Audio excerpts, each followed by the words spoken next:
Welcome to the tank tour. I'm not too sure the best way to go about this, so I'm just gonna wing it.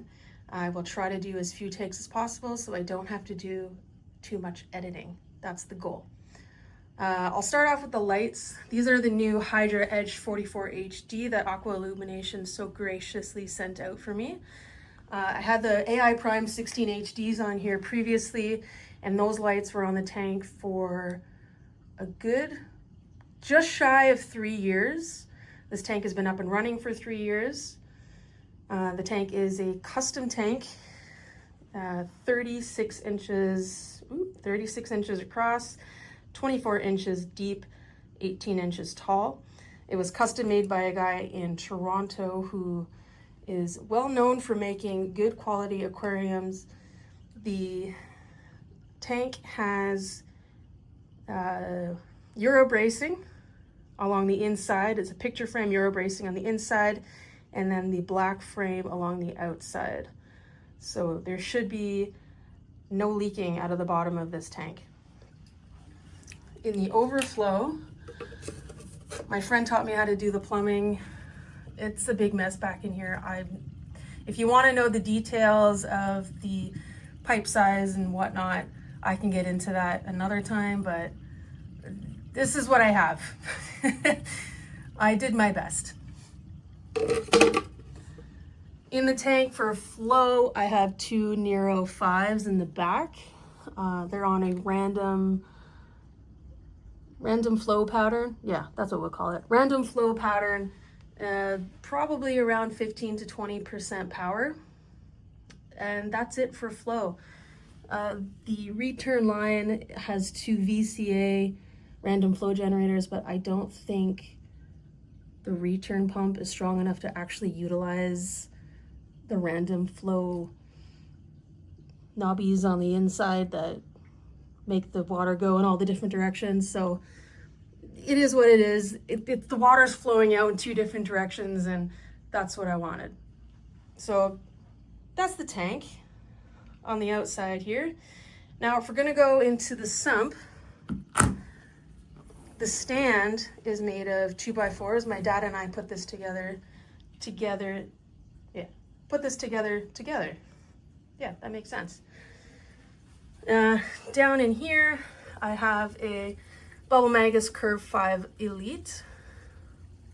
I've had the Skimmer pump die on me twice. The first time, because I bought this Skimmer secondhand, I had to replace the pump myself, but the second time that it died, Siche was really awesome. They got a replacement pump to me within, I think it was a week. I did a lot of cleaning in the sump here yesterday, so very proud of how it looks right now. I have a Coral Box DC 12,000 return pump in here. It is definitely way overpowered for what this tank needs and for what the plumbing can handle. I don't know why I bought one that's so overpowered, but I guess I just bought the biggest one that fit in the return chamber. I currently run it at the lowest setting possible. If I go any higher, the drain gurgles, and I don't like that gurgly sound. Coming off the return line, I have 2 manifolds here on gate valves, what do you call them? I used to run GFO and carbon. I don't run GFO anymore. I don't feel like I need to run it all the time. But I do have 2 reactors that I can interchange now. I can have one clean and ready to go with carbon and then replace it really easily when it's time to do that. I just replaced the carbon for the first time in almost a year, so be more on top of your carbon, guys. The gate valves can adjust the flow going through the reactor, which is really nice, and it just dumps right back into the skimmer chamber here. For dosing, I have a Kimor X1 dosing all for Reef, and that's pretty much all I do. I might dump in some Microbacter 7 once in a while just for funsies, and magnesium when I test. I test about once a month now because everything's been so stable with the Alpha Reef. I should probably test more. Yeah, I'll up the magnesium with some concentrated additives and that will bring things back up to where I like them. And then up in here, get this in focus, the dosing line, I just changed all this over from a larger dosing pump with 3 containers that I wasn't using all 3 of them, so now I'm just using 1 and 1 and 1 on here, and this is just taped down so it doesn't fall. Yeah, this is the DIY, guys. This is how you DIY a tank. For filtration, I had a local fish store basement operation company 3D print me a filter floss basket.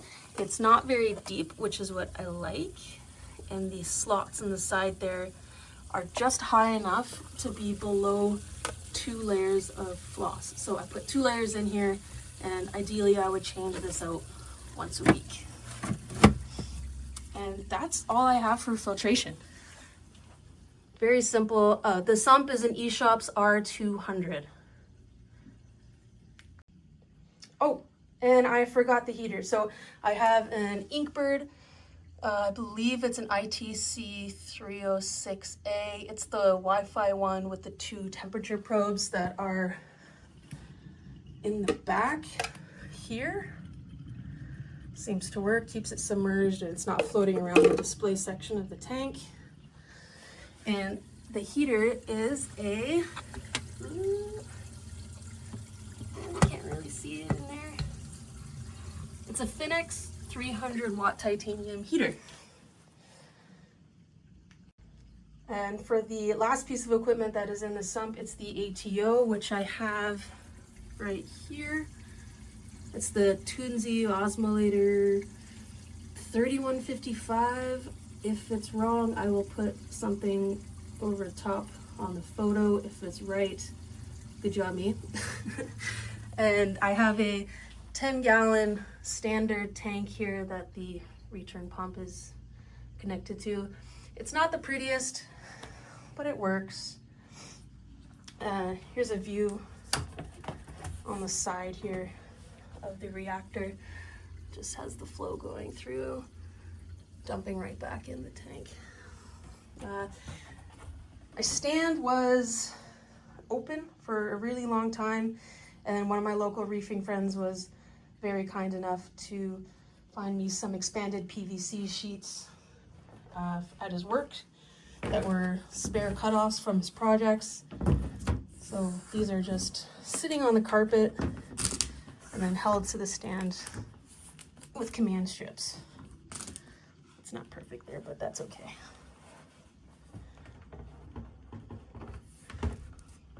Gorgeous.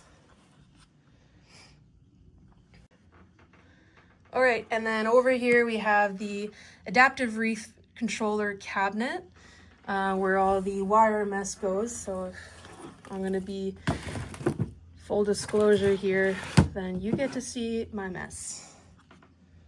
The front panel here is just connected by 4 magnets, some at the bottom and some at the top here, and it just opens up like this, or you can slide it out sideways like a hinge, but for the sake of this video, I'm gonna go like this.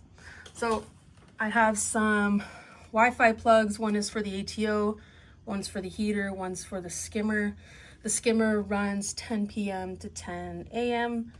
and the ATO and the heater, I have them on Wi-Fi plugs for water changes. That power bar, I guess it could be lifted up a little bit higher, but I'm not worried about it right now. So, yeah.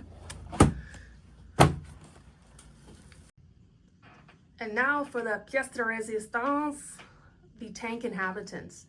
For fish, we have, none of them are out right now, that's crazy. For fish, we have the bristletooth tang, the whitetail bristletooth tang. My favorite fish ever, so beautiful. 2 clownfish, Kevin and Raymond. Kevin is the larger one, the female. Raymond is the smaller one. There's a yellow chorus wrasse in here. He's hiding. Oh, you got a little peek of him there. Sneck, the engineer Gobi, who has taken all of the sand from behind the rocks and shoved it to the front here. There is a McCosker's Flasher Wrasse, which is also hiding right now. I can't believe there's like none of them out right now. And one Assessor Basslet. It's like a dark blue, blackish color, and he lives in the back corner, back here. Ooh, there's my finger. Back here, way back there. Corals, Cloudberry Chalice, Acan, Echinata, Trumpet Coral, Duncan, Trachyphilia, Japanese, Nephthia, Leather, something something. It's the purple green one. I have this beautiful jawbreaker mushroom that has finally laid a baby. Recordia Yuma, purple green hammer. It's a little bit faded. I'm not sure why. Maybe I should feed them.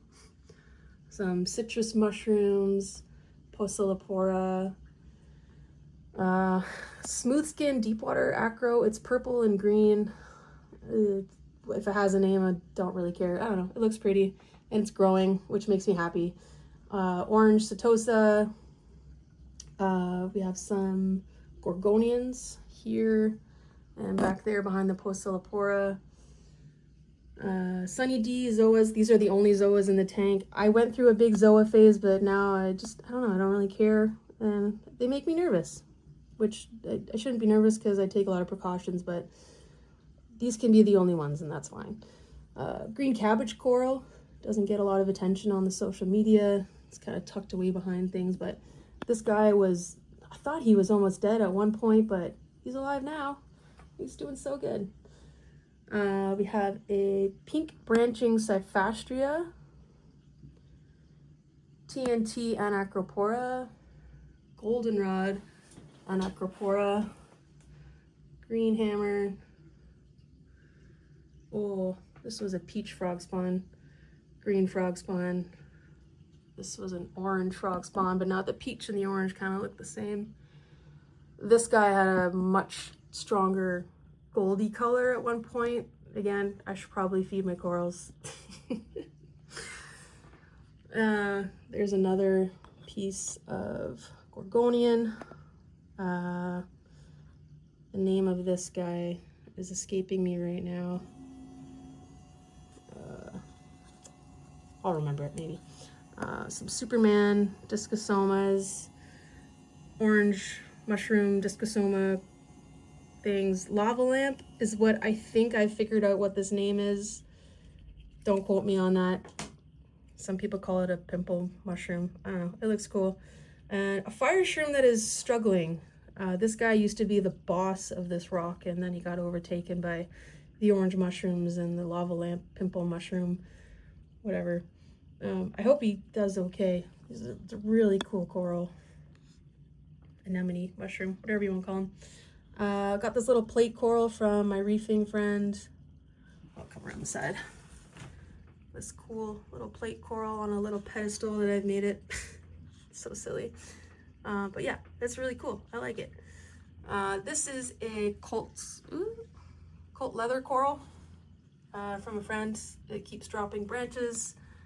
And that's fine with me. It just grows and grows and grows and drops branches and fills in the space, and now the rocks don't look so empty. Get out of the way here. Over here on the left side, another piece of branching Cyphastria, orange Monticap, green goblin Anacropora here. There's a Tropicana Anacropora here as well. This guy right here is a acro of some kind. It's made of base, but I think I have this space too cluttered for him to really thrive, and lots of bubble algae. And then I have a second green goblin Anacropora in the back. And something really cool going on here is it's growing around where the flow is from the Nero, which I think is pretty neat. This whole colony is held on by the skinniest little stick. I'm impressed that I haven't knocked it over yet. And same thing with on this side, the return flow is kind of making a hole through the TNT here. Yeah. So yeah, that's pretty much everything that's going on in this tank right now. Very happy with where it is. So yeah, let me know if you want more long form content and what you want me to talk about. Thanks for tuning in.